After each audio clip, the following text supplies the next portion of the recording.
Hi, come and paint with me. Did you know that this path is actually painted with purple? That's colour theory for you, and here's a closer look at the other details in this painting. So to begin with, I'm using a sponge just to cover the entire canvas with black and a dark green. And then I'm just starting to create the path with purple, as you can see here. For the path, I have used two different shades of purple, a darker purple and the lighter purple. As you can see, the lighter shade is the one I'm applying right now. I'm using a sponge again, and I'm just going to apply a couple of bits of sandy yellow. I've applied more on the path, and then I've added a couple of bits where the moss is. I've used a sponge just to dab a couple of green parts for the moss, and I am going to use the brush for the remaining parts. This is just to add the finer details and to smooth out some cornered edges. I'm then going to go in with some dark cream colour and some yellowy orange colours. Nothing excessive, just a little bit here and there around the moss. You can also see some of the purple I have added and the sandy colours as well. However, majority of the moss is going to be green.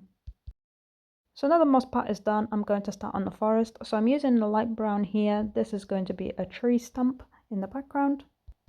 I'm just blending it with the black background to smooth it out. And here we go, this is how it's looking so far. Now I'm starting on the tree. This tree is going to be a light colored tree, and here I'm just doing the main branches. This just helps me to map out the tree and obviously define those main branches.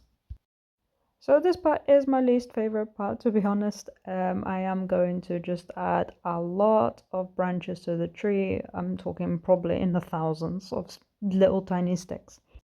I am adding thicker lines and blending them a little bit more together. This is just to replicate the idea of loads of branches in one spot. And here we go. So now I'm going in with the brown into the other black space and painting a lot more branches. You can see in the background I've also added some dark green ones. So this is how it's looking so far. And now I'm starting on the deer. So I have painted the deer as a big brown blob to begin with. And then I'm going in with some white to create the fur. Once that's done, I am going to just go on the deer's face, and then I'll finish off the final little details of the deer.